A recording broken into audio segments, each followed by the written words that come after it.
Hello everyone. आज हम देखते हैं प्रश्नावली 2.2 जिसमें है कि निम्न द्विघात बहुपद के शून्य ज्ञात कीजिए और शून्यकों तथा गुणांकों के बीच संबंध की सत्यता की जांच कीजिए। ठीक है, तो जो द्विघात बहुपद के शून्यक होते हैं उनको हमको निकालना है। तो उसके लिए हम क्या करेंगे, जो पहला सवाल इसमें दिया है इसका हम गुणनखंड करेंगे। क्या करेंगे? गुणनखंड। तो x square minus 2x minus 8 है, तो हम इसको लिख सकते हैं x square minus 2x minus 8 बराबर 0। यानी कि हम इसको लिख सकते हैं x square minus 2x minus 8 बराबर 0। अब इसका हम गुणनखंड करेंगे तो यहाँ पर देखो कितना है, 8 है। तो 8 गुणा करने पर कितना आना चाहिए? 8 आना चाहिए। और यहाँ माइनस है तो माइनस यानी घटाने पर कितना आना चाहिए? 2 आना चाहिए। अगर यहाँ माइनस हो तो घटाने पर, और अथवा अगर प्लस हो तो हम क्या करेंगे? जोड़ने पर। तो यहाँ देखो 8 है तो इसका 8 का गुणनखंड कितना होता है? 4 दूनी 8, और 4 में से 2 अगर गया तो कितना बचा? 2 बचा। और 4 को 2 से अगर गुणा कर दें तो कितना बच जाएगा? 8 हो जाएगा। तो यहाँ होगा x square minus x 4 minus 2 और माइनस 8 बराबर 0। ठीक, अब यहाँ देखो एक्स स्क्वायर, 4 को x से गुणा करेंगे कितना होगा? 4x, और माइनस माइनस कितना होगा? प्लस, और 2 को x से गुणा करेंगे कितना होगा? 2x, और माइनस 8 बराबर कितना होगा? 0 होगा। ठीक, अब उसके बाद देखो यहाँ एक्स स्क्वायर है, यहाँ 4x है, तो यहाँ हम कितना कॉमन लेंगे? x कॉमन ले लें। तो x माइनस 4, यहाँ कितना बचेगा? x माइनस 4, और प्लस यहाँ कितना कॉमन ले लें? 2, तो यहाँ कितना बचेगा? x minus 4। ठीक है, और बराबर कितना हो जाएगा? 0। अब देखो x माइनस 4 यहाँ है, x माइनस 4 यहाँ है, तो पूरे से कॉमन कितना ले लो? x माइनस 4 कॉमन ले लो, और कितना बचा तब? x प्लस 2 बचा। कितना बचा? x प्लस 2, और बराबर कितना होगा? 0। ठीक, अब उसके बाद एक एक करके हम बराबर कर लेते हैं। तो x प्लस 2 बराबर, x प्लस 2 बराबर कितना होगा? 0। x प्लस 2 बराबर 0 होगा, और x बराबर कितना हो जाएगा? x बराबर हो जाएगा माइनस 2, यानी कि जब 2 इधर जाएगा तो क्या होगा? माइनस में हो जाएगा। तो एक शून्य तो ये हो गया। ठीक, और दूसरा है x माइनस 4 बराबर कितना है? 0 है। तो x बराबर कितना हो जाएगा? प्लस 4, यानी कि एक शून्य क्या हो गया? माइनस 2 हो गया, और दूसरा कितना हो गया? 4 हो गया है। तो अतः हो जाएगा यहाँ, अतः शून्यक, अतः शून्यक माइनस 2 तथा 4 होगा। क्या होगा?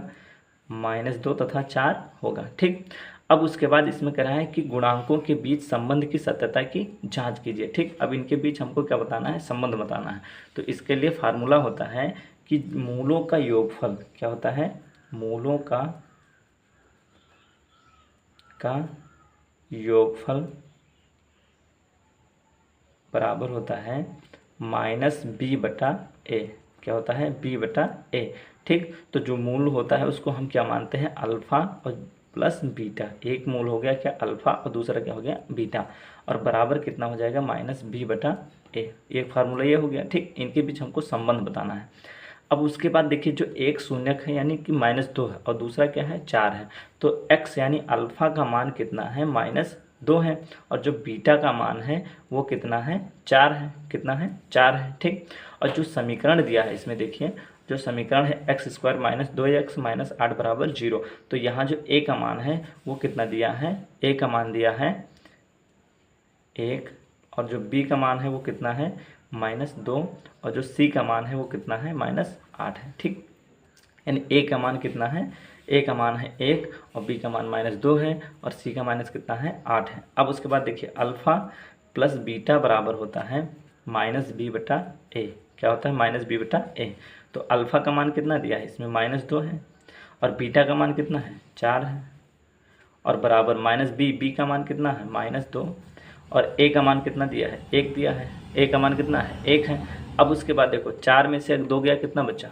4 में से 2 गया, कितना बचा? 2 बचा। कितना बचा? 2 बचा, और इधर ये माइनस माइनस प्लस कितना हो गया? 2, यानी कि ये दोनों मूल क्या है? बराबर है। यानी कि अब इनके बीच संबंध जो है अल्फ़ा प्लस बीटा बराबर माइनस बी बटा ए, -2 + 4 बराबर -2, और यहाँ माइनस है तो माइनस माइनस प्लस, यानी दोनों बराबर हो गया।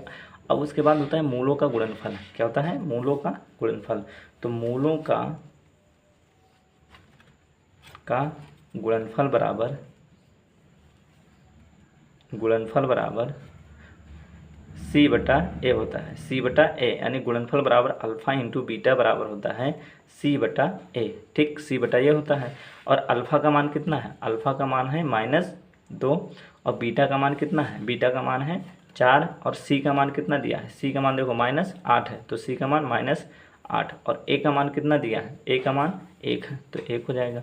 तो 4 दूनी 8 -8 और बराबर कितना हो जाएगा -8। ठीक है, यानी कि -8 बराबर -8।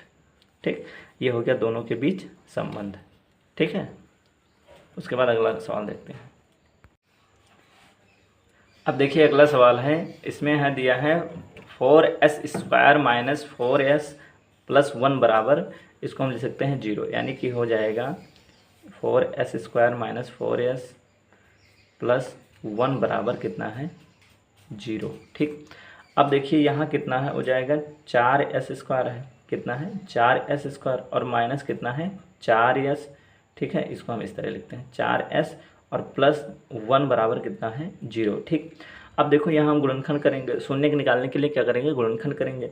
तो यहाँ देखो 4 यहाँ 4 है और यहाँ 1 है, तो 4 को हम 1 से गुणा करेंगे कितना होगा 4 होगा। ठीक, तो 4 को 1 से गुणा करेंगे 4 होगा और यहाँ देखो प्लस है तो यहाँ जोड़ने पर आना चाहिए। ठीक, तो 2 दूनी 4, तो यहाँ देखो 4s² माइनस s और कितना हो जाएगा 2 + 2 और यहाँ +1 बराबर 0। ठीक, अब उसके बाद देखो 4s² तो 4s² और -2 को s से गुणा करेंगे कितना होगा 2s होगा और ये प्लस और ये माइनस तो प्लस माइनस माइनस। ठीक, और 2 को s से गुणा करेंगे तो कितना होगा 2s और +1 बराबर कितना होगा 0। ठीक, अब उसके बाद देखो यहाँ 4s² है तो यहाँ कामन कितना है, यहाँ 2s है तो यहाँ कितना हो जाएगा कामन 2s।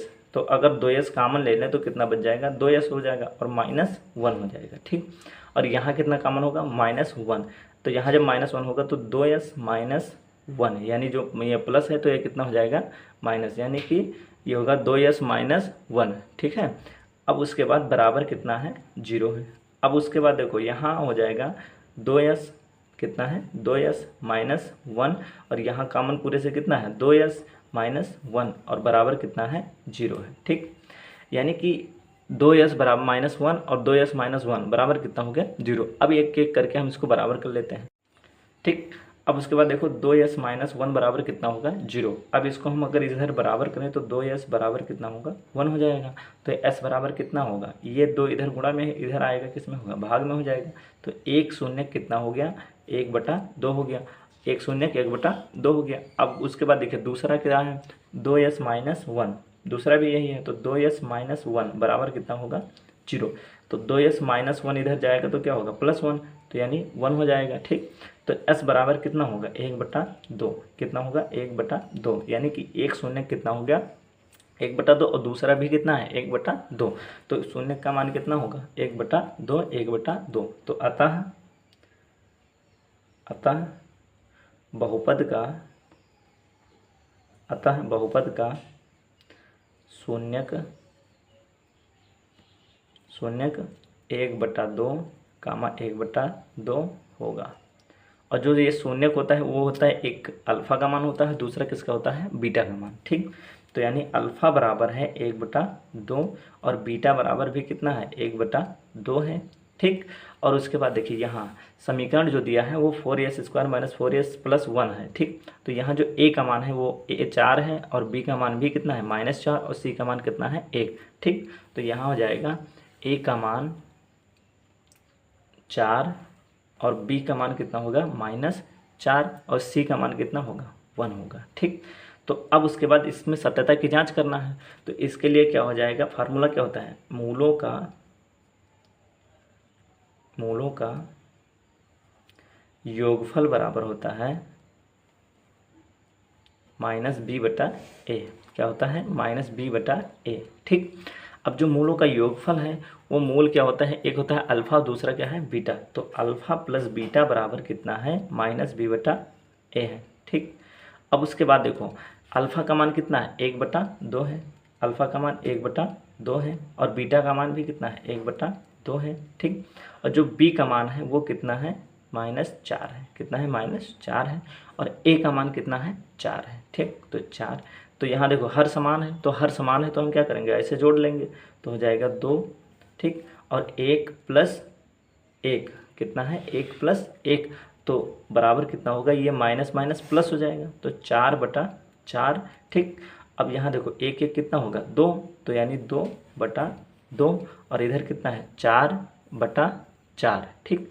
देखो ये समान है, ये कैंसिल, ये समान है, ये कैंसिल, ठीक। तो कितना हो जाएगा 1/1, ठीक। अब उसके बाद देखो 1 बराबर कितना हो गया 1, यानी कि यहाँ पर ये सवाल सत्य है, यानी कि जो अल्फ़ा प्लस बीटा है और जो माइनस बी बटा ए है उसका मान कितना है 1, और ये भी कितना होगा 1। अब उसके बाद देखते हैं मूलों का गुणनफल, क्या मूलों का गुणनफल देखें, ठीक। तो मूलों का गुणनफल बराबर होता है, मूलों का गुणनफल बराबर होता है C/A, क्या है C/A, ठीक।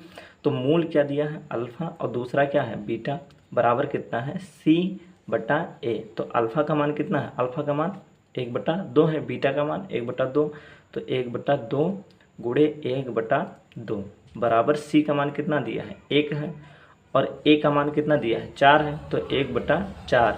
तो यहाँ से देखो 2 का गुणा करें तो कितना हो जाएगा 4, बराबर कितना होगा 1/4। अब देखो दोनों क्या मान है, बराबर है, तो इसका मतलब क्या होगा, ये सही है, यानी 1/4 बराबर 1/4, और यहाँ 1/1 बराबर कितना होगा 1 बराबर 1 हो जाएगा, ठीक। तो अब उसके बाद देखते हैं अगला सवाल। धन्यवाद।